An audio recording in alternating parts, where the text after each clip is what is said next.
नमस्कार दोस्तों, मैं हूं आपका दोस्त ML जहांगीर। और दोस्तों, आज मैं एक नया चैनल ओपन करने जा रहा हूं जिसका नाम है मैजिकल नर्सिंग क्लासेस। दोस्तों, इस चैनल के अंदर हम पढ़ेंगे वेरियस टॉपिक्स जो आपके सेंट्रल गवर्नमेंट के नर्सिंग ऑफिसर्स के एग्जाम्स में आपको हेल्प मिल सके। और मैं कोशिश करूंगा कि मेरी सब्जेक्ट के अलावा और सब्जेक्ट से भी कोई लेके आऊं जो आपको आपके घर पे बैठे हुए आपको स्टडी मटेरियल प्रोवाइड करवाए और आपको अच्छी टीचिंग दे। तो थैंक यू दोस्तों।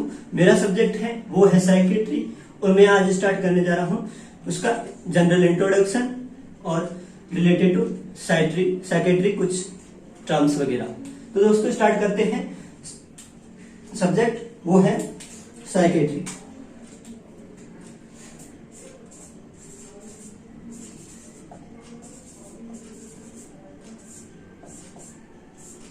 तो दोस्तों, ये साइकेट्रिक सब्जेक्ट है।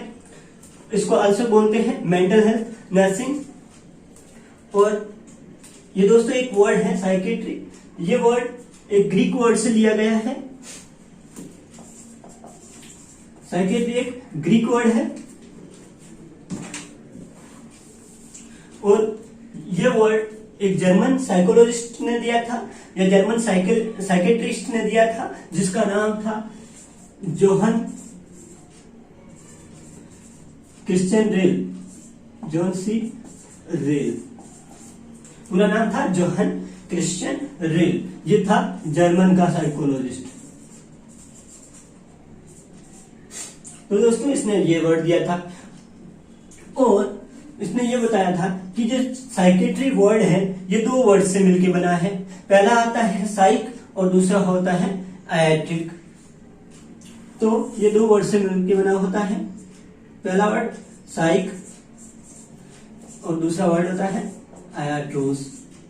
और साइक का दोस्तों मतलब होता है माइंड और आयाट्रोस का मीनिंग होता है ट्रीटमेंट। तो दोस्तों, हम जनरली इसकी साइकेट्री की मीनिंग देखें तो साइकेट्री एक ऐसी ब्रांच है जो क्या प्रोवाइड करती है, ट्रीटमेंट प्रोवाइड करती है रिलेटेड टू माइंड से प्रॉब्लम या मेंटल प्रॉब्लम। हम इसको माइंड को मेंटल भी बोल सकते हैं। तो उससे मेंटल प्रॉब्लम या माइंड की कोई भी प्रॉब्लम से रिलेटेड कोई ट्रीटमेंट किया जाता है, वो ब्रांच क्या कहलाती है, साइकेट्री। तो ये थी इसकी मीनिंग। हम दोस्तों देखेंगे कि इसकी डेफिनेशन क्या होती है। तो आप पढ़ेंगे डेफिनेशन। तो psychiatry the branch of science, branch of medical science which deals with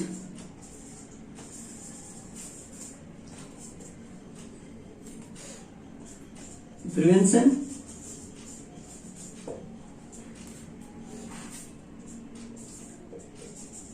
diagnosis and treatment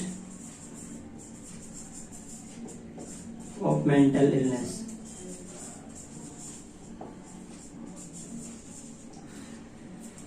दोस्तों, साइकेट्री एक मेडिकल साइंस की ब्रांच है जिसके अंदर क्या किया जाता है, प्रिवेंशन, डायग्नोसिस एंड ट्रीटमेंट किया जाता है। किसका, मेंटली इल पेशेंट का।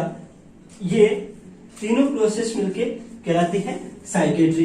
इसके अंदर क्या क्या किया जाता है, मेंटली इल पेशेंट होता है, उसको उसका प्रिवेंटिव केयर दिया जाता है और क्या दिया जाता है, डायग्नोसिस करवाया जाता है अगर कोई मेंटल प्रॉब्लम हो, और उसके बाद उसका ट्रीटमेंट किया जाता है। ऐसी ब्रांच को क्या बोलते हैं, साइकेट्री बोलते हैं। तो जो कि एक मेडिकल साइंस है। अब हम पढ़ेंगे, हमारी सब्जेक्ट है वो है मेंटल हेल्थ नर्सिंग, जिसको बोलते हैं साइकेट्रिक नर्सिंग। तो हम पढ़ेंगे कि साइकेट्रिक नर्सिंग की डेफिनेशन क्या है, कि साइकेट्रिक नर्सिंग क्या होता है। तो दोस्तों, ये एक मेडिकल ब्रांच है और ये है साइंस की ब्रांच। तो इसको बोल सकते हैं branch of science that deals with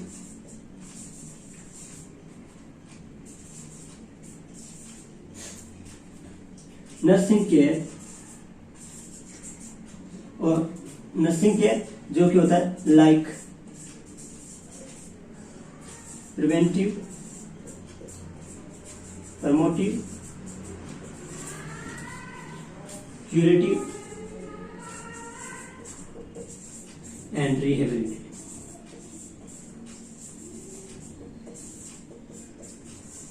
rehabilitative care to mental ill person.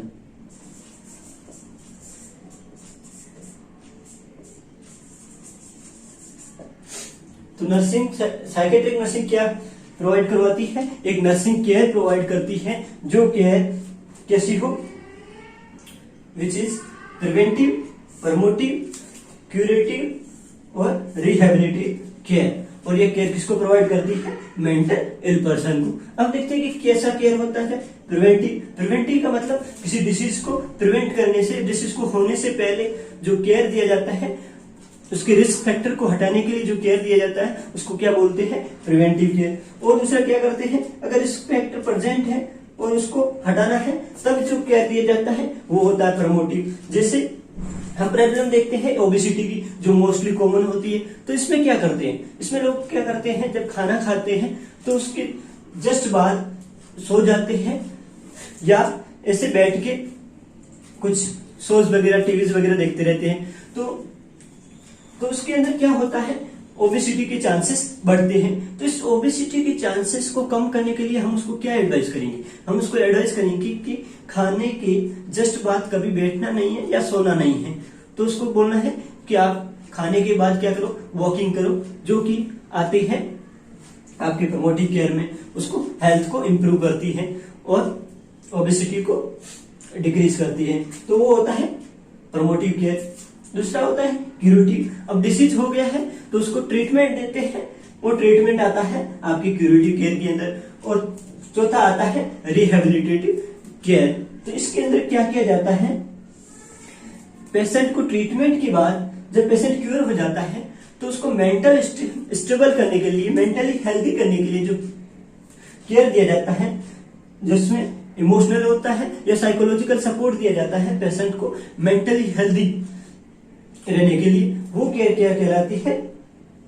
Rehabilitative care. जिसमें क्या करते हैं? अनहेल्दी मेंटल स्टेटस को हेल्दी मेंटल स्टेटस में या नॉर्मल स्टेटस के अंदर किसी पर्सन को लेके आना, वो होता है रिहेबिलिटेशन और रिहेबिलिटेटिव केयर।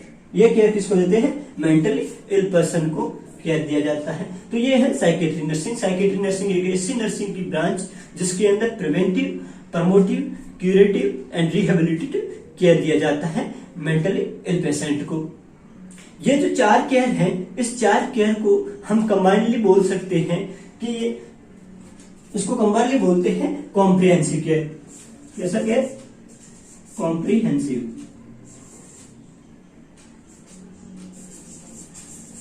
Comprehensive care. और ये कॉम्प्रिहेंसिव केयर किसको दिया जाता है? मेंटल इल पर्सन को। ये चारों केयर मिलके क्या बोलते हैं? इसको comprehensive care. Preventive, promotive, curative और रिहेबिलिटेटिव केयर।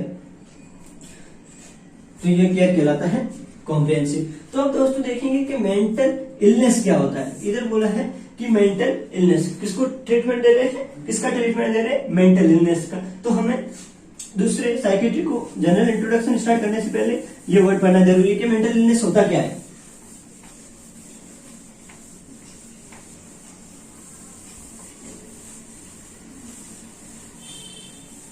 मेंटल इलनेस को पढ़ने से पहले हम एक और वर्ड पढ़ेंगे जो होता है मेंटली हेल्दी या मेंटल हेल्थ।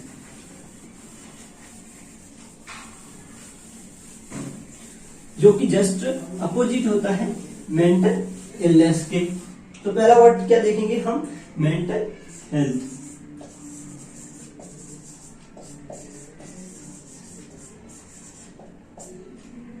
तो मेंटल हेल्थ की डेफिनेशन दी थी WHO ने, वर्ल्ड हेल्थ ऑर्गेनाइजेशन ने मेंटल हेल्थ की डेफिनेशन दी थी। उन्होंने बताया था कि state of wellbeing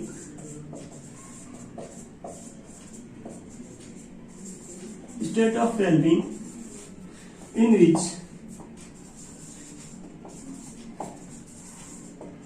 individual realize his or her own activity, his or her own abilities and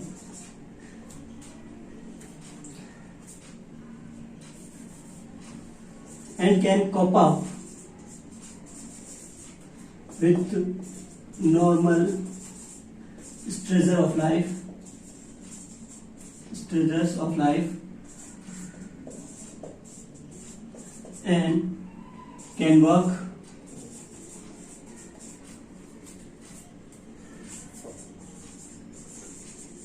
productive and fruitful.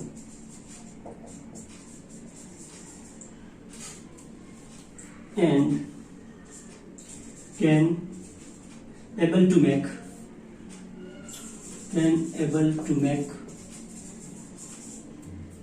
contribution for his or her society, societies या community.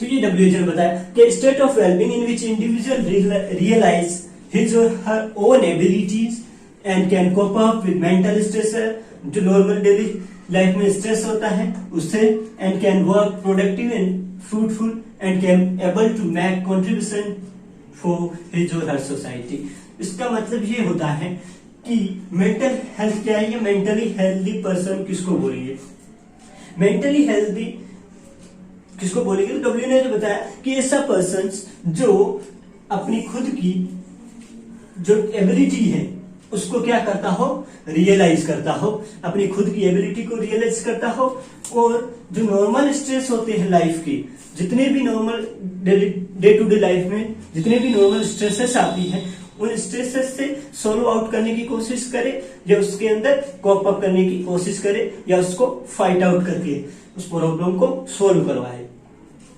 तो ऐसा पर्सन जो क्या करता हो, जो नॉर्मल लाइफ में जितने भी स्ट्रेस आते हैं उनके साथ कॉप अप करता है और उसको सोल्व करता हो. और क्या होता है, जो बंदा क्या करे, अपना जो वर्क होता है उसको कैसा करे, प्रोडक्टिव और फ्रूटफुल, जो काम अच्छा हो, सोसाइटी के लिए भी अच्छा हो और खुद के लिए भी अच्छा हो और उससे कुछ इनकम आए, तो वो होता है प्रोडक्टिव और फ्रूटफुल. दूसरा होता है can able to make contribution for his और सोसाइटी, हिज और हर सोसाइटी, ऐसा काम करे जो कि खुद के लिए प्रोडक्टिव हो, और उस प्रोडक्टिव से अल्टीमेटली गोल क्या होता है, सोसाइटी के लिए कुछ कंट्रीब्यूट करे, क्योंकि हमारी फैमिली ठीक होगी तो हमारी सोसाइटी भी डेवलप्ड होगी. तो ये इसका मीनिंग होता है, जो ये एबिलिटी उसके अंदर ऐसी कैपेसिटी हो तो उसको बोलते हैं मेंटल हेल्थ या मेंटली हेल्दी. ठीक है दोस्तों, अब पढ़िए कि मेंटल इलनेस क्या होता है. हमने देखा मेंटल हेल्थ, तो इसके अंदर जस्ट बोल सकते हैं कि और उसको क्या बोलते हैं, एडजस्टमेंट विथ लाइफ या एडजस्टमेंट इन लाइफ. कोई भी पर्सन लाइफ के अंदर एडजस्ट होता है उसको हम बोलते हैं मेंटली हेल्दी है. तो एडजस्टमेंट से रिलेटेड ये चीजें आती हैं कि ऐसे ऐसे काम करे जिससे उसको मेंटली हेल्दी बोलेंगे. दूसरा आता है mental illness.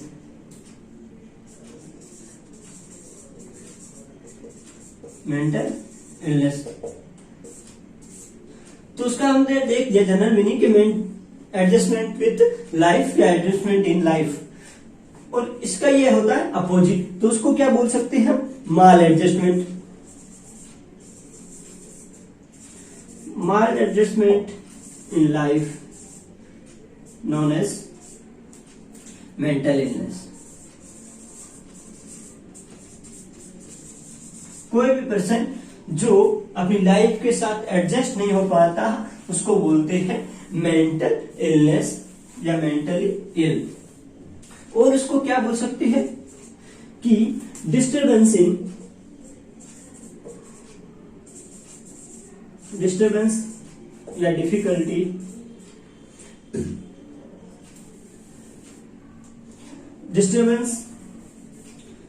In mood, thinking and behaviour is called mental illness.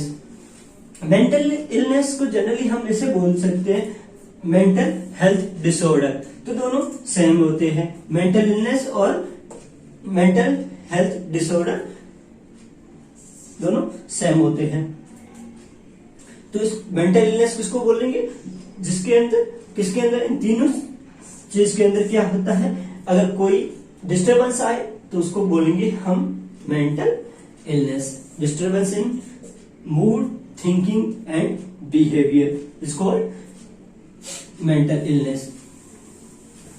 तो ये था जनरल कुछ मीनिंग्स थे, कुछ वर्ड्स थे और जिसकी मीनिंग। अब हम पढ़ेंगे history and development of psychiatry, कि कैसे साइकेट्री का इंप्रूवमेंट हुआ, और इसको डिवाइड किया गया है फेजेस के अकॉर्डिंग, जिसमें क्या पढ़ेंगे हम अपने टाइम के अकॉर्डिंग हम पढ़ेंगे कि पुराने पीरियड्स में क्या होता था और अभी क्या होता है साइकेट्री के ट्रीटमेंट और साइकेट्री से रिलेटेड। जिसको हम क्या पढ़ेंगे, history and development of psychiatry. तो इसको हमने डिवाइड किया है 5 पीरियड्स के अंदर, और पहला पीरियड आता है उसको बोलते हैं पीरियड ऑफ परसिक्यूशन।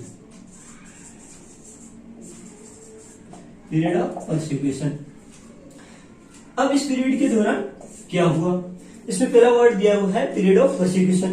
तो परसिक्यूशन का मतलब क्या होता है, परसिक्यूशन का मतलब होता है डाउट या डाउटफुल पर्सन।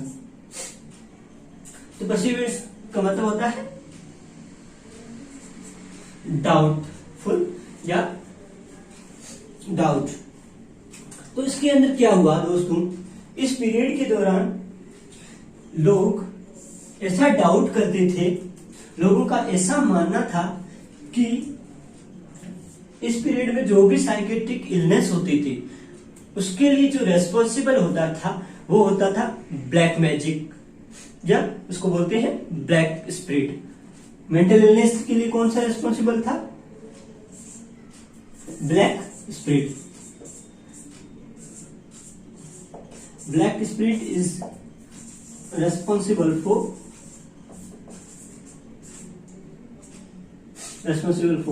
mental illness। ये लोगों की थिंकिंग थी, और ये जो पीरियड था वो बेस्ड ऑन सुपरसेशन। सुपरसेशन का क्या मतलब होता है, अंधविश्वास। ये एक अंधविश्वास था, वास्तविक में ऐसा कुछ नहीं हो रहा था, या किसी ब्लैक स्पिरिट की वजह से मेंटल इलनेस नहीं हो रहा था। और इस पीरियड के दौरान क्या किया गया, इस पीरियड के अंदर कोई ट्रीटमेंट अवेलेबल नहीं था, नो ट्रीटमेंट अवेलेबल। और इस पीरियड के दौरान क्या हुआ, कोई ट्रीटमेंट अवेलेबल नहीं था। और इस पेशेंट के साथ क्या किया जाता था, इस पेशेंट के साथ इस पीरियड के अंदर पेशेंट को बहुत ही ज्यादा टॉर्चर किया जाता था, और उस टॉर्चर करने के बाद उसको सोसाइटी से बाहर भेज दिया जाता था और उसको मार के बाहर निकाल दिए जाते थे। तो क्या करते थे, patient is so tortured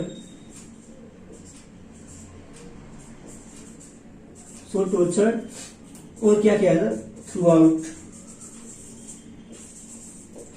the patient from society.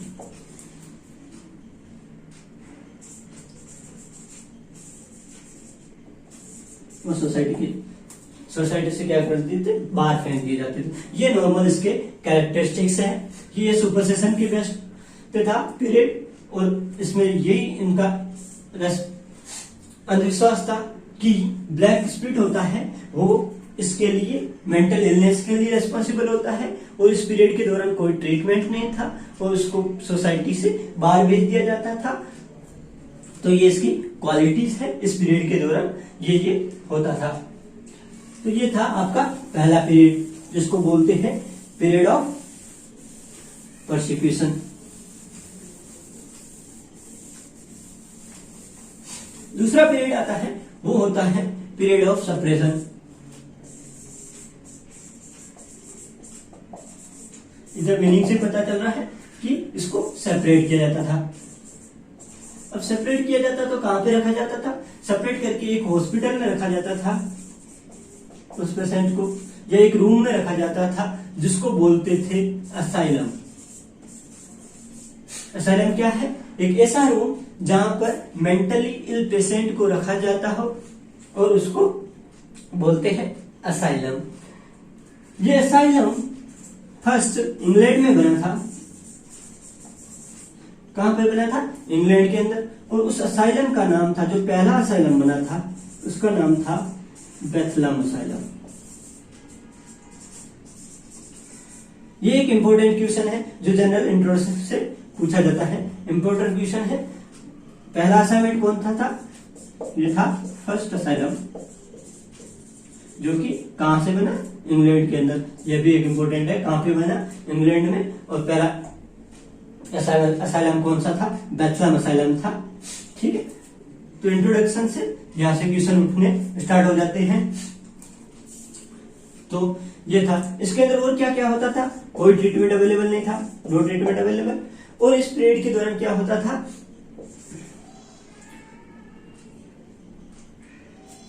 और कोई डॉक्टर्स भी अवेलेबल नहीं थे, साइकेट्रिक डॉक्टर्स अवेलेबल नहीं थे, और ना ही इसका ट्रीटमेंट किया जाता था। तो ये इस पीरियड की कुछ कैरेक्टरिस्टिक्स थे।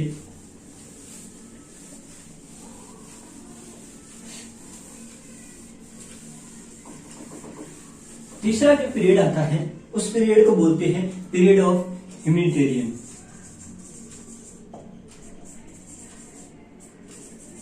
पीरियड ऑफ ह्यूमैनिटेरियन यह था थर्ड पीरियड, जिसके अंदर क्या बोलते हैं? ह्यूमैनिटेरियन का मतलब क्या होता है? परोपकारी।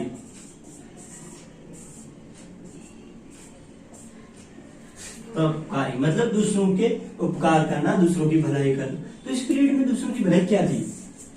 इस पीरियड में यह भलाई थी कि इसके लिए जो जनरल डॉक्टर्स और नर्सेस थे, जनरल डॉक्टर्स और नर्सेस थे, वो इसके ट्रीटमेंट में इसको देखने लग गए। इसमें भी कोई ट्रीटमेंट अवेलेबल नहीं था, बट जनरल डॉक्टर्स और इसके केयर के अंदर इन्वॉल्व हो गए, इन्वॉल्व इन केयर। तो पहला इसका क्या था? जो जनरल डॉक्टर्स थे वो इन मेंटली इल पेशेंट के ट्रीटमेंट में या उनकी केयर में आ गए। और इसके अंदर क्या था? एक ट्रीटमेंट निकाला था जिसका नाम था इंसुलिन शॉक थेरेपी। इस पीरियड के अंदर एक ट्रीटमेंट आया जिसका नाम था इंसुलिन शॉक थेरेपी। ये एक इंपॉर्टेंट क्वेश्चन है। इंसुलिन शॉक थेरेपी जो किसने दी? साकेल ने दी। एक रोम का था, ये रोम का था, जिस रोम का साइकोलॉजिस्ट था जिसका नाम था साकेल, उसने दी थी ये थेरेपी। और ये थेरेपी दी थी 1927 में, तो इसको डिस्कवर कर दिया था। बट जब फर्स्ट पर्सन के अंदर लगाई तो वो लगाई थी 1933 के अंदर। तो इससे रिलेटेड भी क्वेश्चन पूछे जाते हैं। यह भी एक इंपॉर्टेंट क्वेश्चन है कि इंसुलिन शॉक थेरेपी किसने दी और कब दी। तो 1927 में क्या किया था? इसकी डिस्कवरी की थी और फर्स्ट इंट्रोड्यूस कब किया गया? पर्सन के अंदर 1933 के अंदर। तो ये चीज इंपॉर्टेंट है, एग्जाम में बार बार पूछी जाती है। और इसके अंदर क्या किया जाता था? इंसुलिन शॉक थेरेपी की एक्शन क्या है? जब हायर डोज में according to science and symptoms की सीवियरिटी के अकॉर्डिंग इसको हायर डोज में क्या दिया जाता था? इंसुलिन दिया जाता था, जिसके अंदर क्या करता था? पेशेंट जो इंसुलिन हायर डोज की वजह से हाइपोग्लाइसीमिया में चला जाता था। ठीक है, हाइपोग्लाइसीमिया से क्या होता था? पेशेंट शॉक में चला जाता था, शॉक या उसके बाद कोमा में चला जाता था।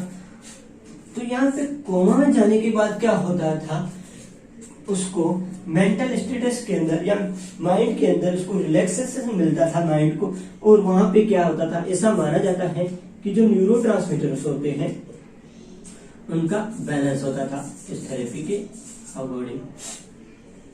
तो ये इसकी मैकेनिज्म एक्शन थी कि हायर अमाउंट में इंसुलिन इंसर्ट करने से, इंक्रीज अमाउंट इंसुलिन इंसर्ट करने से पेशेंट के अंदर ब्लड शुगर लेवल कम हो जाता था, जिससे क्या होता था, एनर्जी नहीं मिलती थी और पेशेंट और शॉक में चला जाता था और कोमा में चला जाता था। जिससे क्या होता था, पेशेंट की माइंड को रिलैक्सेशन मिलता था। उससे क्या होता था, जो माना जाता है कि जो न्यूरोट्रांसमीटर्स हैं वो रिलैक्स बैलेंस्ड हो जाते थे और इसी से पर्सन 20 मिनट बाद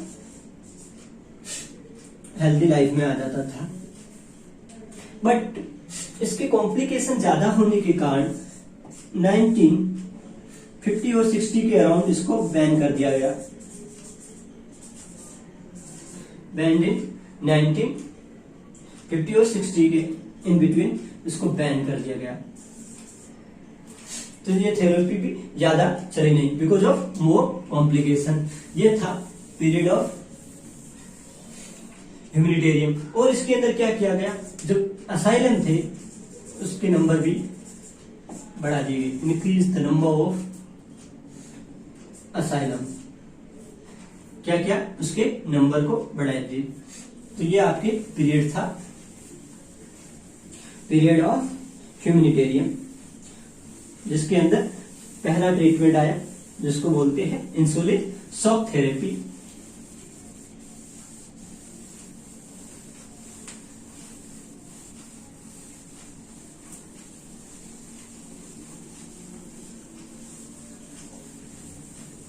अब जो चौथा जो पीरियड है उसको बोलते हैं beginning of scientific era. Scientific era और या एटीट्यूड ऑफ पीरियड।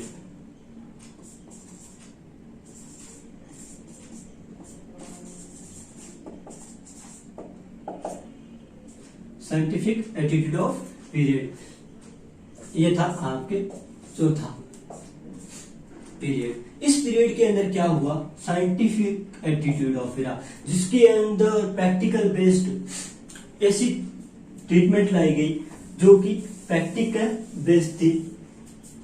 तो इसके अंदर भी क्या हुआ, इसके अंदर साइकेट्रिक डॉक्टर्स और नर्सेस अवेलेबल होने लग गए। तो इसके अंदर क्या होगा, अवेलेबल डॉक्टर्स एंड नर्सेस जो कि रिलेटेड टू साइकेट्री हो, और साइकेट्री को भी एज ए जनरल डिसऑर्डर मानने लगे, जनरल डिसऑर्डर और इलनेस, और इसको जनरल पेशेंट के लाइक ट्रीट किया गया। और क्या हुआ, इसके अंदर जो 1873 के अंदर पहली साइकेट्रिक नर्स थी जो कि अमेरिका की थी, जिसका नाम था लिंडा रिचर्ड। तो Linda Richard first American psychiatrist nurse थे।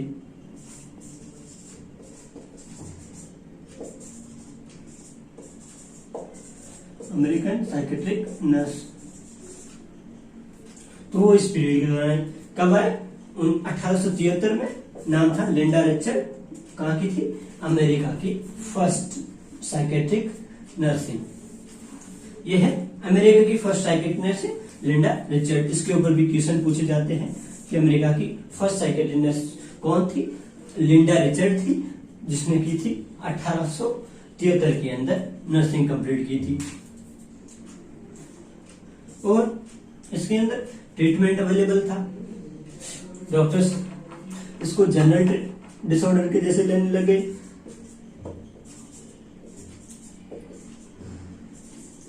और इसके अंदर क्या किया गया, सेगमेंट फ्रूड ने साइको एनालिटिक थ्योरी दी। सेगमेंट फ्रूड ने साइको एनालिटिक थ्योरी दी।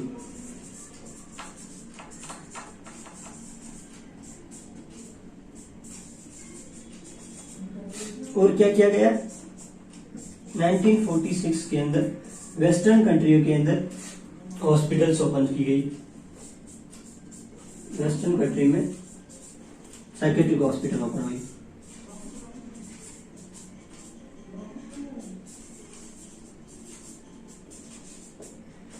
ओपन, तो ये इस पीरियड के अंदर हुआ। Scientific beginning of era, beginning of scientific era. इसके अंदर क्या किया, जो डॉक्टर्स थे वो इसको साइकेट्री को एक एज ए जनरल कंडीशन लेते थे और उसके अंदर इंटरेस्टेड हो गए। और साइकेट्री के अंदर क्या किया गया, पहली नर्स आई जिसका नाम था लिंडा रिचर्ड, जो कि फर्स्ट अमेरिकन की नर्स थी। और इसके अंदर ट्रीटमेंट मिल गया। सिगमंड ने एक थ्योरी दी थी जिसको बोलते हैं साइकोएनालिटिक थ्योरी। और 1946 के अंदर क्या किया गया, वेस्टर्न की जितनी भी कंट्रीज थी उसके अंदर साइकेट्री की हॉस्पिटल बनने स्टार्ट हो गए। और इसके अंदर उसको जनरल ट्रीटमेंट की, जनरल पेशेंट के जैसे इसको ट्रीटेड किया गया और यहां से ट्रीटमेंट स्टार्ट हुआ था इस एरा के अंदर। और जो लास्ट पीरियड है वो पीरियड है पीरियड ऑफ प्रिवेंशन।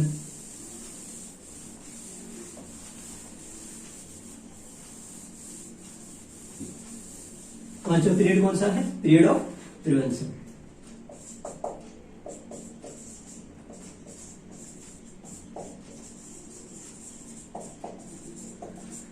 इस पीरियड के दौरान क्या हुआ, 1960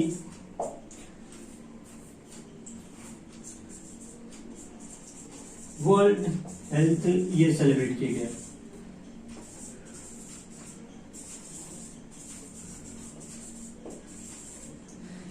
क्या किया गया, 1960 के अंदर एक पूरा ईयर हेल्थ को, मेंटल हेल्थ को प्रिवेंशन के लिए सेलिब्रेट किया गया। वो ईयर था 1960, मेंटल हेल्थ ईयर सेलिब्रेट किया गया 1960। और इस पीरियड के अंदर क्या किया गया, जो नर्सेस का रोल्स था उसको और वाइड कर दिया गया और ज्यादा नर्सेस साइकेट्री के अंदर इंटरेस्टेड हो गई। और ऑल ओवर द वर्ल्ड इसके अंदर हॉस्पिटल बनाए गए। तो इसके अंदर ऐसे ऐसे डेवलपमेंट हुआ साइकेट्री के अंदर। हमने 5 पीरियड्स पढ़े, उस पीरियड के अकॉर्डिंग हमने पढ़ा कि साइकेट्री के अंदर कैसे डेवलप हुई साइकेट्री और कैसे उसके केयर में इम्प्रूवनेस आई। तो ये थी साइकेट्री की हिस्ट्री और उसका डेवलपमेंट कि कैसे साइकेट्री। अब हम देखेंगे किस कुछ इंपोर्टेंट ईयर्स पढ़ेंगे, इसको बोलते हैं important milestone. Important milestone related to psychiatry. Psychiatry related क्या पढ़ेंगे, इंपोर्टेंट माइलस्टोन पढ़ेंगे according to year.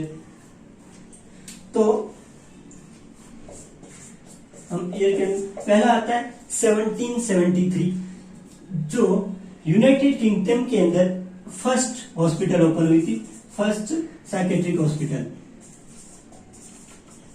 First psychiatric hospital कहां पे, यूके के अंदर। फर्स्ट साइकेट्रिक हॉस्पिटल यूके के अंदर। यूके के अंदर कहां पे, एक प्लेस था जिसका नाम था विलियम्सबर्ग, जो वर्जीनिया के अंदर था।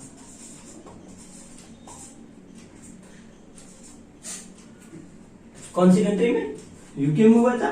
और विलियम्सबर्ग प्लेस था उसके अंदर।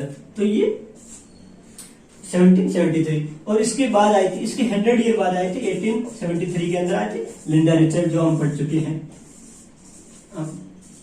First American psychiatric nurse. और इसके 20 ईयर बाद 1793 के अंदर एक साइकोलॉजिस्ट था, एक साइकेट्रिस्ट था जिसका नाम था फिलिप्स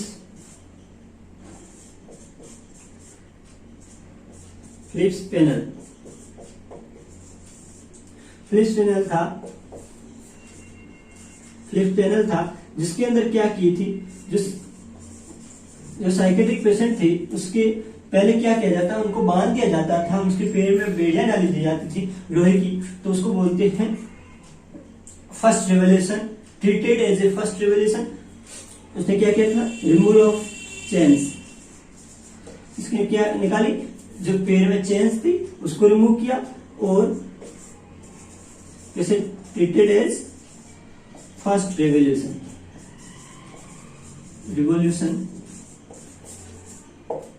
पेशेंट को फ्री किया, उसकी आजादी दी, ट्रीटेड एज फर्स्ट रेवोल्यूशन, और उसके पैर के अंदर बेड़ियां निकाली थी। वो साइंटिस्ट कौन था, वो साइकोलॉजिस्ट था, फ्रिप्स पैनल।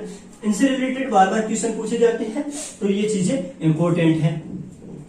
और 1812 के अंदर एक अमेरिकन साइकोलॉजिस्ट जिसका नाम था बेंजामिन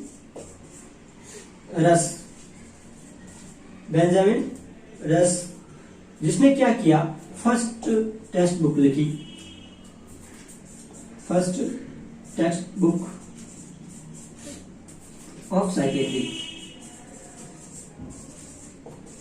की पहली टेक्स्ट बुक बेंजामिन रस के द्वारा लिखी गई।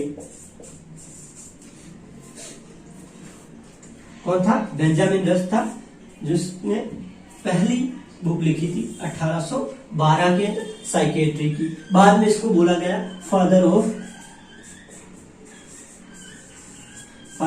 American psychiatry.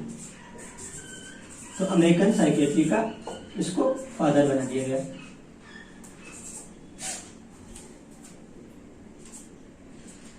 अमेरिकन साइकेट्री का फादर कौन है, बेंजामिन रस। तो इसने क्या किया था, पहली बुक लिखी थी साइकेट्री के ऊपर 1812 में।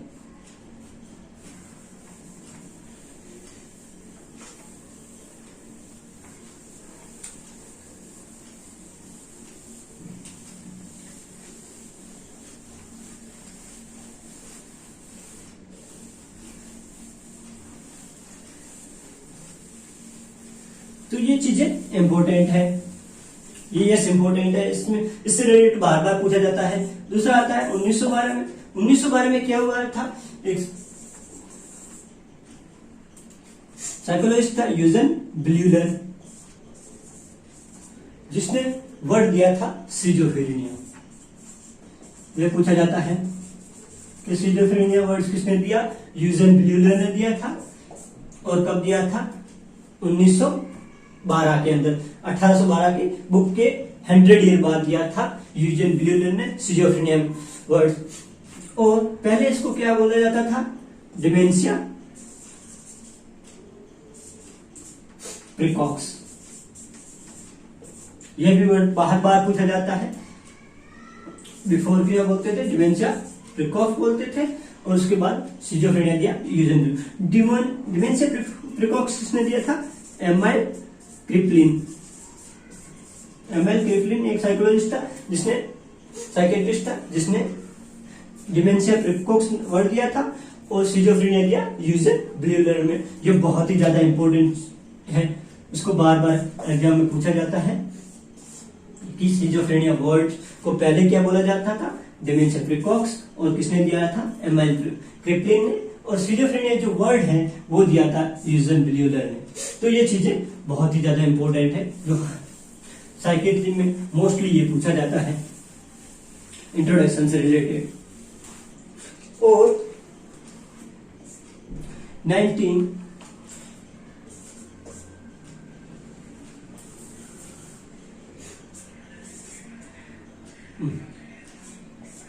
1937 मुंबई के अंदर फर्स्ट सोशल हेल्थ वर्कर मिला था। Mumbai first psychiatric social worker.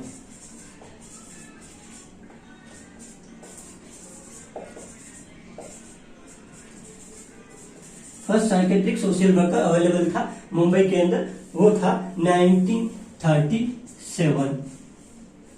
और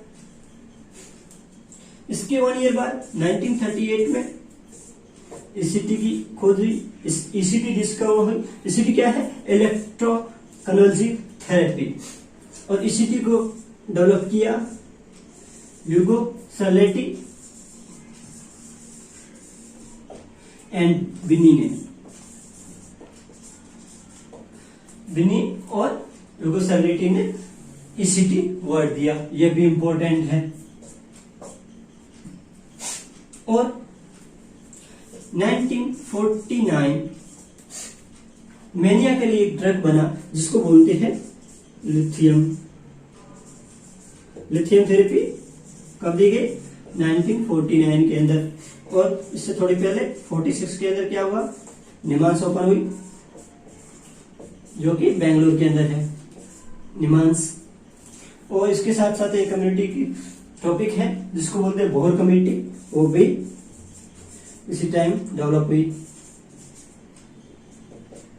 बोहर कम्युनिटी कब भी? 1946। और फर्स्ट एंटीसाइकोटिक जो होता है सीपीजेड, क्लोरप्रोमाजिन, वो डेवलप हुआ 1952, फर्स्ट एंटीसाइकोटिक।